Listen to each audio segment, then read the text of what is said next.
नमस्कार, national India news के Delhi metro NCR bulletin में आपका स्वागत है। आइए नजर डालते हैं आज की अहम खबरों पर। पुंछ के सूरनकोट इलाके में आतंकियों के साथ एनकाउंटर जारी, जेसीयू समेत सेना के 5 जवान हो चुके हैं शहीद।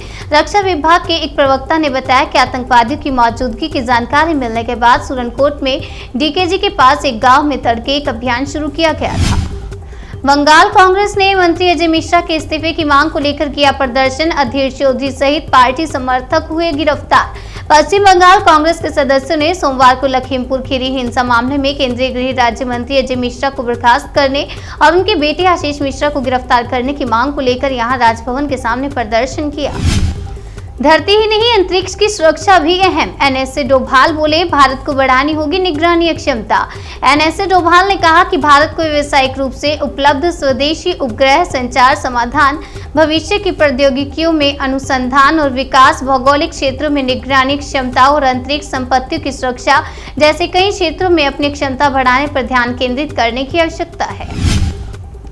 चन्नी कैबिनेट का फैसला, लाल डोरे की जमीन पर रहने वाले होंगे उसके मालिक, एनआरआई की प्रॉपर्टी पर नहीं होगा कब्जा, बनेगा कानून। पंजाब के मुख्यमंत्री चरणजीत सिंह चन्नी ने कहा कि मेरा घर मेरे नाम स्कीम के तहत लाल डोरे में रह रहे पंजाब के लोगों को फायदा होगा। इसके अलावा सीएम चन्नी ने कहा, पंजाब के एनआरआई की प्रॉपर्टी पर कब्जा रोकने और प्रॉपर्टी एनआरआई के नाम ही रहे, इसे लेकर जल्दी पंजाब सरकार कानून बनाएगी। अगली खबर दिल्ली से, द्वारका मेट्रो स्टेशन के पास एटीएस और बदमाशों के बीच फायरिंग, एक बदमाश के पैर में लगी गोली, गिरफ्तार। दिल्ली पुलिस के मुताबिक राहुल नाम के बदमाश को पैर में गोली लगी है। दिल्ली पुलिस दिल्ली के द्वारका सेक्टर 14 मेट्रो स्टेशन के आसपास के इलाके में सर्च ऑपरेशन चला रही है। मुंबई रहेगी पावरफुल, कोयला संकट रहते हुए भी नहीं होगी बत्ती गुल। मुंबई में बिजली की सबसे ज्यादा सप्लाई करने वाली कंपनी अदानी इलेक्ट्रिसिटी ने मुंबई से सटे डाहानू प्लांट में स्वदेशी और आयातित कोयले की सहायता से बिजली उत्पादन को व्यवस्थित रखा है। टाटा पावर ने भी बिजली का उत्पादन बढ़ाया है। आर्यन खान को अभी जेल में काटने होंगे दिन, जमानत याचिका पर सुनवाई बुधवार तक चले। ड्रग्स केस में गिरफ्तार हुए आर्यन खान इस समय 14 दिन की न्यायिक हिरासत में है। आज उनकी जमानत याचिका पर मुंबई के सेशन कोर्ट में सुनवाई होगी। 11 देशों के नागरिकों को सिंगापुर में क्वारंटाइन फ्री एंट्री, भारत से जाने वाले लोगों को छूट न देने का फैसला। चीन, भारत और इंडोनेशिया को लिस्ट से बाहर रखा गया है। इसके अलावा साउथ कोरिया से आने वाले वैक्सीनेटेड यात्रियों को 15 नवंबर से देश में दाखिल होने की मंजूरी दी जाएगी। राजस्थान में कोरोना को लेकर गाइडलाइन, धार्मिक कार्यक्रम की इजाजत, जारी रहेगा नाइट कर्फ्यू। राजस्थान सरकार की तरफ से संशोधित गाइडलाइंस जारी की गई हैं। धार्मिक आयोजन की इजाजत दी गई है। नाइट कर्फ्यू पूरे प्रदेश में जारी रहेगा। आशीष मिश्रा को 3 दिन की पुलिस रिमांड पर भेजा गया। केंद्रीय मंत्री अजय मिश्रा, टेनी के बेटे और लखीमपुर खीरी में हुई हिंसा के मुख्य आरोपी आशीष मिश्रा को 3 दिन की पुलिस रिमांड पर भेजा गया है। श्रीनगर में नागरिकों पर हमले के बाद वापस लौटने लगे कश्मीरी पंडित, वीरान दिखने लगी विस्थापित पुनर्वास कॉलोनी। श्रीनगर में नागरिकों पर हुए हमले के बाद कश्मीरी पंडित वापस लौटने लगे हैं। ऐसे में विस्थापितों के लिए बनाए गए कॉलोनी वीरान दिखने लगी हैं।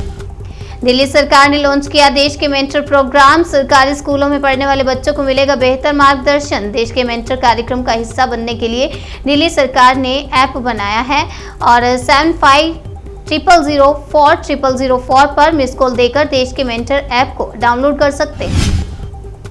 अगली खबर कोलकाता से, दुर्गा पूजा पंडाल में जूते चप्पलों के इस्तेमाल पर गहराया विवाद, थाने में दी गई सामूहिक याचिका, भेजा नोटिस। दमदम पार्क में भारत चक्र क्लब की ओर से बनाए गए दुर्गा पूजा पंडाल को किसान आंदोलन की थीम पर बनाया गया है और इसकी सजावट में जूते चप्पलों का इस्तेमाल किया गया है। मेघालय के पूर्व राज्यपाल ने कहा कि कला की आजादी के नाम पर सब कुछ बर्दाश्त नहीं किया जा सकता। मेरठ में 18 सपा कार्यकर्ताओं पर हत्या के प्रयास का मुकदमा दर्ज, 16 को भेजा गया जेल। पुलिस पर हमले का है आरोप। मेरठ के वरिष्ठ पुलिस अधीक्षक प्रभाकर चौधरी ने दावा किया कि सपा कार्यकर्ताओं ने पुलिसकर्मियों पर पेट्रोल फेंका था। एसएसपी ने कहा, पेट्रोल में आग लगने से एक पुलिसकर्मी झुलस गया। अगली खबर मध्य प्रदेश से, भंडारे का खाना खाकर एक ही गांव के 50 से ज्यादा लोगों की बिगड़ी तबीयत, जिला अस्पताल में किया गया भर्ती, 5 की हालत गंभीर। मरीजों की संख्या लगातार बढ़ने से जिला अस्पताल मुरार में भी हालात बिगड़ने लगे। स्थिति ये हो गई कि यहां पर गैलरी में जमीन पर भर्ती करके मरीजों को इलाज देना पड़ा। ब्रिटेन के प्रधानमंत्री ने फोन पर की पीएम मोदी से बात। तालिबान, अफगानिस्तान समेत इन मुद्दों पर हुई चर्चा। प्रधानमंत्री नरेंद्र मोदी ने कहा, प्रधानमंत्री बोरिस जॉनसन से बात करके खुशी हुई। हमने भारत ब्रिटेन एजेंडा 2030 पर प्रगति की समीक्षा की और ग्लासगो में होने वाले COP26 के संदर्भ में जलवायु के मुद्दे पर विचारों का आदान प्रदान किया। दिल्ली मेट्रो NCR बुलेटिन में बस इतना ही। बाकी की तमाम खबरों के लिए बने रहिए हमारे साथ और देखते रहिए नेशनल इंडिया न्यूज।